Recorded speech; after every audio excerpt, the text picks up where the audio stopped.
Hello friends, welcome back to my YouTube channel study media. आज मैं आपके लिए लेकर आई हूँ क्लास 6 सामाजिक एवं राजनीतिक जीवन की कार्यपुस्तिका का अध्याय 5, जिसका नाम है पंचायती राज। पिछली वीडियो में मैंने आपको अध्याय 4 लोकतांत्रिक सरकार के मुख्य तत्व करवाया था। अगर आप मेरे चैनल पर नए हैं और अभी तक आपने मेरे चैनल को सब्सक्राइब नहीं किया है तो प्लीज़ मेरे चैनल को सब्सक्राइब कर लें।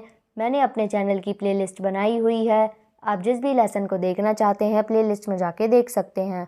तो चलिए अध्याय 5 शुरू करते हैं। क्रियाकलाप 1, चित्र को ध्यान से देखें तथा निम्न प्रश्नों के उत्तर दो। यह पंचायती राज की कौन सी इकाई है? इसका उत्तर है यह पंचायती राज की इकाई ग्राम पंचायत है। ग्राम पंचायत के मुखिया को क्या कहते हैं? इसका उत्तर है सरपंच। ग्राम पंचायत के सदस्यों को क्या कहते हैं? इसका उत्तर है पंच। ग्राम पंचायत की बैठक में कौन कौन भाग ले सकता है? इसका उत्तर है ग्राम पंचायत की बैठक में सरपंच, पंच और जिस व्यक्ति का नाम मतदाता सूची में हो भाग ले सकता है। क्रियाकलाप 2, पंचायती राज की सर्वोच्च इकाई कौन सी है? इसका उत्तर है जिला परिषद। इसमें मध्य की इकाई कौन सी है? इसका उत्तर है पंचायत समिति। इसमें गांव की इकाई कौन सी है? इसका उत्तर है ग्राम पंचायत। नोट: कक्षा के सभी बच्चे 3 समूह बना लें और निम्न क्रियाकलाप करें।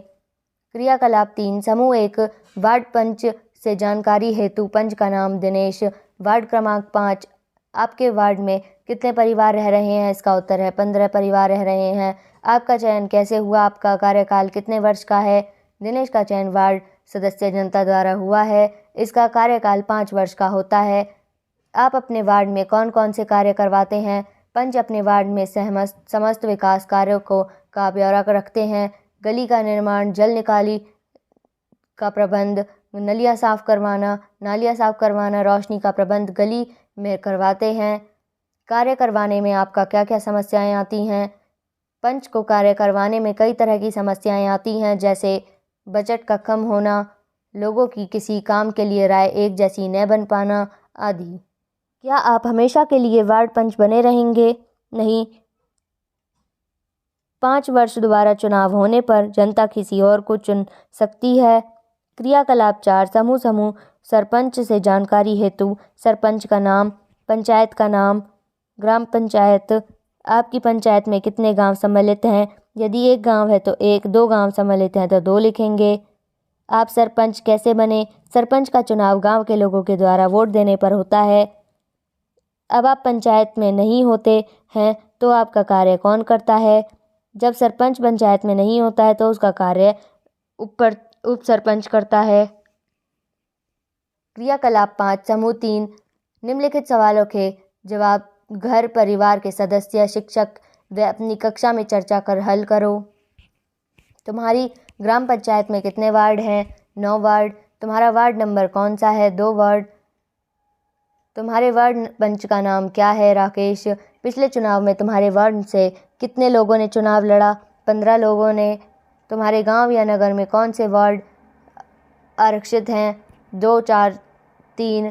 क्रियाकलाप 6, सही विकल्प का चुनाव करो। किसी पंचायती राज सदस्य का निर्विरोध चुनाव किन किन परिस्थितियों में होता है? इसका उत्तर है उस वार्ड या क्षेत्र में उसके अलावा कोई और चुनाव में खड़ा नहीं हुआ हो। पंचायती राज का ढांचा: जिला परिषद, जिला स्तर, पंचायती समिति, पंचायत समिति विकासखंड स्तर, ग्राम पंचायत। क्रियाकलाप 7, चित्र को देखकर अपने साथियों के साथ चर्चा करो एवं इसके बाद अपने शिक्षक अथवा घरवालों से पता कर दिए गए प्रश्नों के उत्तर दो। तुम्हारी ग्राम पंचायत का नाम क्या है? यहाँ कितने वार्डों में को मिलकर बनी है? 10 वार्ड। तुम्हारी ग्राम पंचायत के सरपंच का नाम क्या है? तुम जिस वार्ड में रहते हो उस वार्ड के पंच का नाम क्या है? क्रियाकलाप 8, हाँ अथवा नहीं के विकल्प कर सही का निशान लगाओ। पंचायत चुनाव लड़ने में निम्नलिखित में से कौन कौन सी पात्रताएं अनिवार्य नहीं हैं? 21 वर्ष की आयु होना, हाँ। ग्राम पंचायत की मतदाता सूची में नाम होना, हाँ। गांव का सबसे अनुभवी व्यक्ति हो, नहीं। पूर्व में चुनाव लड़ चुका हो, नहीं। क्रियाकलाप 9, निम्नलिखित वाक्यों में से सही अथवा गलत को विकल्प को चुनाव करो।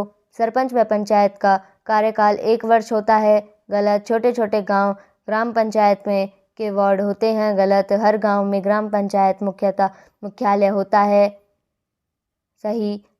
पंचायत का वार्डों में बांटने का कारण हर क्षेत्र की भागीदारी करना है। सही। मतदाता की योग्यता एवं मतदाता सूची की जानकारी। आओ देखें सीमा अपने पिताजी के साथ क्या बातचीत कर रही है। गांव का माहौल बहुत चहल पहल वाला था। सीमा के पिता व अन्य लोग वोट डालने के लिए गांव के एक स्कूल में जा रहे थे। सीमा ने उत्साह से पिताजी से कहा, पिताजी मैं भी आपके साथ वोट डालने जाऊंगी। पिताजी ने कहा, नहीं बेटी, तुम्हारी उम्र अभी 11 साल ही है, अभी तुम्हारा नाम मतदाता सूची में नहीं है। सीमा, यह मतदाता सूची क्या होती है? पिता, बेटी, जब किसी की उम्र 18 साल हो तो वह उसी क्षेत्र के स्थायी रूप से रह रहा है तो उसका नाम उस क्षेत्र की मतदाता सूची में लिखा जाता है। उसी सूची को मतदाता सूची कहते हैं। सीमा, तो पिताजी अब मेरी शादी हो जाएगी, मैं यहाँ से दूसरे गांव चली जाऊंगी, तब मुझे वोट डालने यहाँ आना पड़ेगा। पिता, नहीं बेटा, तब तुम्हारा नाम यहाँ की मतदाता सूची से कट जाएगा और तुम्हारे ससुराल की मतदाता सूची में जुड़ जाएगा, तुम वहीं वोट डाल सकती हो। क्रियाकलाप 8। सीमा व उसके पिताजी का बातचीत पढ़कर निम्नलिखित प्रश्नों के उत्तर लिखो। वोट कौन डाल सकता है? इसका उत्तर है जिसकी आयु 18 वर्ष की हो या उससे अधिक हो। मतदाता सूची क्या होती है? जिसकी उम्र 18 वर्ष की हो जाए, उसी क्षेत्र में स्थायी रूप से रहता है तो उसका नाम मतदाता सूची में लिख दिया जाता है। सीमा शादी के बाद अपने गांव में वोट क्यों नहीं डाल सकती?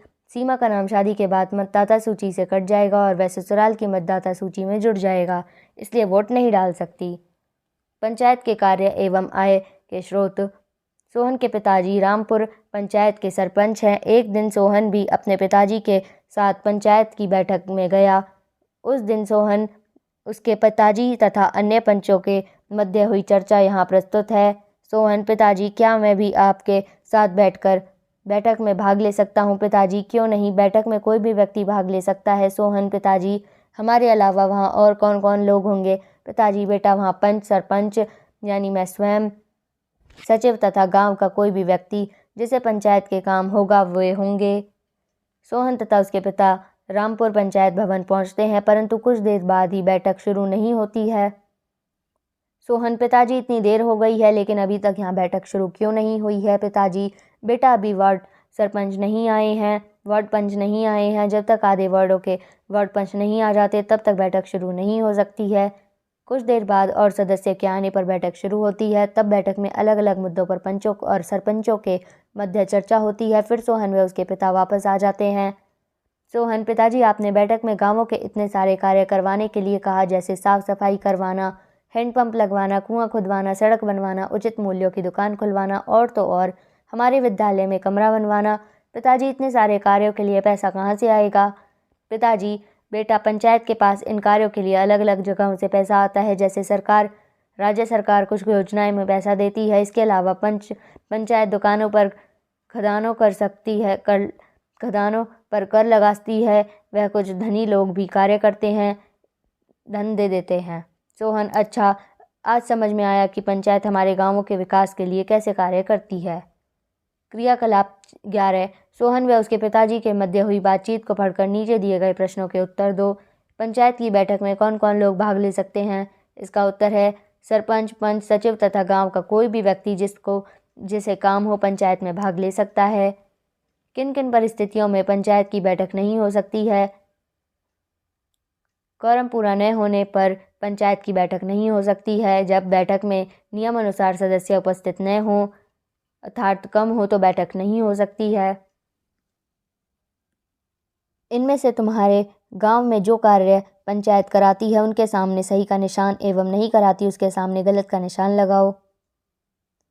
पेयजल की व्यवस्था कराती है, शिक्षा का प्रचार प्रसार कराती है, विद्यालय भवन निर्माण एवं रखरखाव करवाती है, स्वास्थ्य सेवाएं, टीकाकरण करवाती है, उचित मूल्यों की दुकान खुलवाना करवाती है, सहकारी समितियों का गठन करवाना नहीं, अवैध कब्जों को हटवाना नहीं, गांवों में साफ सफाई करवाती है। गतिविधि, पंचायत की आय के स्रोत, मेले पर कर जुर्माना, सरकार से अनुदान, आयकर, जनसंख्या, सड़क कर, अचल संपत्ति से आय। उपर्युक्त में से पंचायत के आय आने वाले स्रोतों के तीर के निशान से मटकी से मिलाओ। क्रियाकलाप 12 मान लो तुम वयस्क हो और गुरु ग्राम सभा के सदस्य हो। तुम किस तरह गांव के विकास में अपना सहयोग दोगे, सोचकर लिखो। जैसे हम पंचायत की हर बैठक में भाग लेंगे, गलत निर्णय पर अपना विरोध प्रकट करेंगे, अपने विचार रखेंगे, अपने वार्ड की समस्याओं के बारे में बताएंगे, अच्छे काम करने पर लोगों को उत्साहित करेंगे। पंचायत के सदस्यों को अलग अलग कार्यों में विचार विमर्श करने एवं सही फैसले करने के लिए पूरा समय मिल सके, इसके लिए स्थायी समितियों का गठन किया जाता है। निर्माण समिति गांव में आवश्यकता अनुसार किसी सरकारी भवन का निर्माण करवाती है, तो ये समितियां क्या क्या कर सकती हैं। क्रियाकलाप 13 शिक्षा समिति बेसिक स्कूल के भवनों में सुधार, विद्यालयों का निरीक्षण करवाना, शिक्षकों की उपस्थिति संबंधी विवरण शिक्षा अधिकारी को देना। महिला एवं विकास समिति, इसका उद्देश्य पारिवारिक विवादों, नैतिक पतन के खतरे से परेशान महिलाओं और बालिकाओं का संरक्षण देना आदि है। सामाजिक सेवा एवं न्याय समिति, सामाजिक सेवा एक ऐसा कार्य है जो सामाजिक भलाई के लिए करता है। यदि किसी के साथ अन्याय होता है तो उसका निपटारा किया जाता है। निम्न प्रश्नों का सही और गलत में जवाब दो। क्या तुम ग्राम सभा के सदस्य बन सकते हो? गलत। वार्ड पंच वार्ड का प्रतिनिधि नहीं होता। गलत। सचिव गांवों में सरकारी कार्य को देखता है। सही। ग्राम सभा में प्रस्ताव सर्वसम्मति से पारित होता है। सही। क्रियाकलाप 16 क्वेश्चन में दिए गए शब्दों में से एक उपरोक्त शब्द चुनकर भरो। पंचायती राज व्यवस्था लोकतांत्रिक सरकार की पहली सीढ़ी है। जिला परिषद जिला स्तर पर विकास की योजनाएं बनाती है। पंचायत संबंधी कानून हर राज्य में अलग अलग हो सकते हैं। सरपंच व वार्ड पंचों को ग्राम सभा के लोग ही चुनते हैं। तो यहाँ पे वीडियो ख़त्म होती है। अगली वीडियो में मैं आपको अध्याय 6 गांव का प्रशासन करवाऊंगी। ये वीडियो आपको कैसी लगी मुझे कमेंट करके ज़रूर बताएं। वीडियो को लाइक करें, शेयर करें और चैनल को सब्सक्राइब करना ना भूलें। Thank you.